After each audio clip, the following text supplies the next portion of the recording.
Hi, this is Dr. Jamika, and I want to make sure you like this video and subscribe to this channel before we get started. Thanks for joining us on this 30 Days of Radical Healing.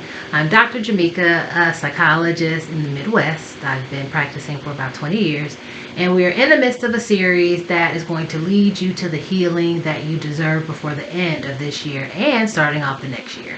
Today we're talking about radical healing and setting goals, specifically goal setting and reviewing the goals that you might have as you end the year. So I want you to think about it as a way of reflection and review for this year. So one of the things that I want to start by saying is, in order for you to figure out goals that you might need to work on, you probably should sit down and talk to people that you trust. So whether that is a partner, a parent, or friends, or family, sit down and talk to someone who really, really knows you and has walked with you through the journey, at least through this year, and knows your highs and lows, your ups and your downs. You could also discuss these type of things with your counselor or a therapist or a religious leader if that's who you trust. But the goal is for you to get some idea of what has happened this year, and we're going to talk in detail about what I mean by that. So the first thing you should be looking at is what went well this year in 2021. When you review the year all the way from January 1st to now, like, what has happened? What has this year looked like for you? What has went well? What are your wins? What are things you feel like you accomplished? Goals you set and you achieved?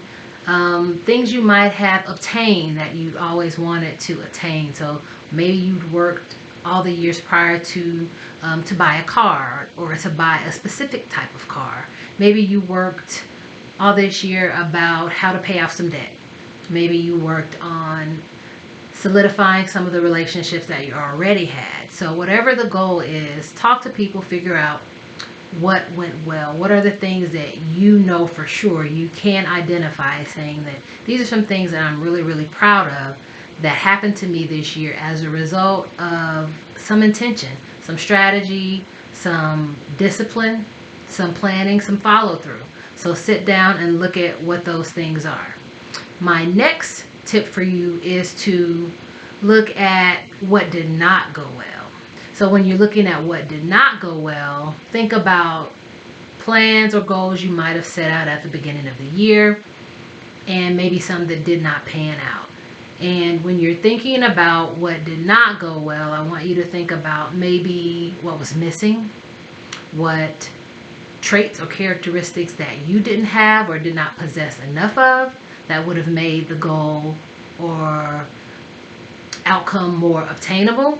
So I want you to think about it in those ways, as far as what you had, what you did not have, what might have been nice to have in order to help you achieve that goal. So take a note, take a list of things that did not go well, things that you regret that could have occurred this year, people or relationships that maybe didn't go as well as they should have gone.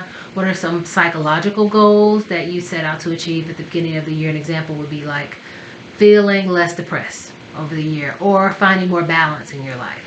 So what didn't go well with it, and why? Why wasn't it easy, or why weren't you able to achieve the balance that you set out to do in January of 2021?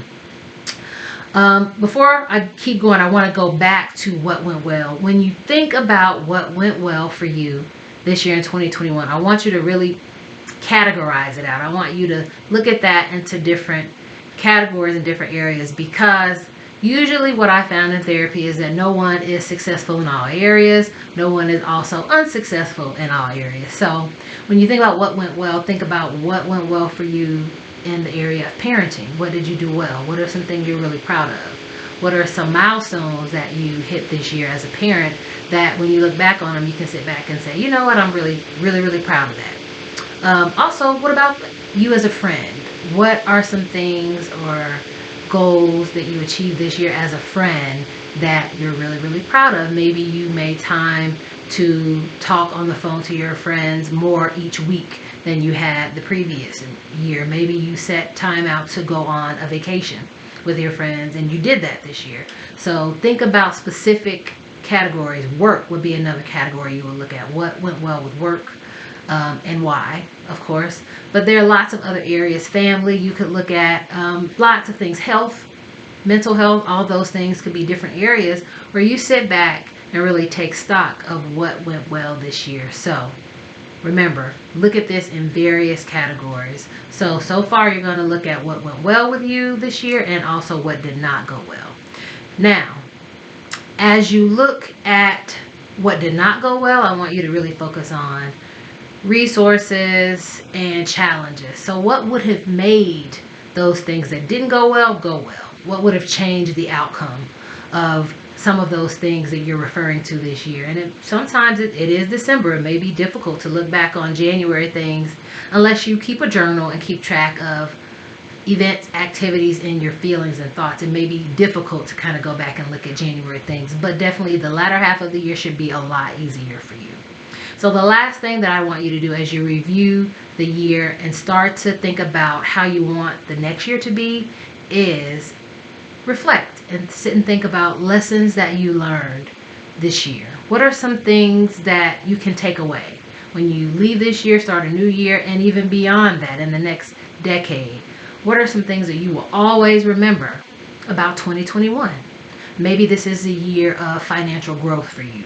Maybe it was a year of life lessons regarding family or friends. Maybe it was a year of health challenges. Maybe it was a year where you worked and really didn't see the fruits of your labor. So what are those lessons that you're going to learn for this year? I think it's important to sit back and think about what those lessons are so that you can really determine if you learned the lesson. It can be a lesson, but that doesn't necessarily mean that you learned the lesson. And one of the things about life is that there will continue to be another test and another test and another test and then more tests after that until you actually learn the lesson. So it's up to you to figure out what the lesson is and to see if you actually pass the test. So what are some lessons? Hopefully you can think about some of those that have been great for you in 2021. Some of those that maybe you hope to learn in the next year. So drop some of the lessons that you learned in the comments. I am eager to hear what they are. I think there are going to be lots of things that some of us probably haven't thought about when you think about lessons. We're always kind of focusing on maybe some of the bigger ones like financial growth, things, material things could be areas of growth as well. But I don't think people think about some of those other areas where people don't talk about it as much. So maybe getting more sleep, maybe becoming more mindful. What are some of the lessons? Some of the things you achieved that you're really, really proud of. I want to hear more from you, and make sure you like this video, subscribe to this channel, but also make sure you stay tuned for more videos on radical healing. We're still in the midst of 30 days of radical healing. Today we are talking about reviewing the year, and one of the next videos you should check out should be the video about testimony for 2021 as well as setting goals. So I appreciate you for joining us today, and make sure you tune in for more videos. Thanks, and I'm Dr. Jamika.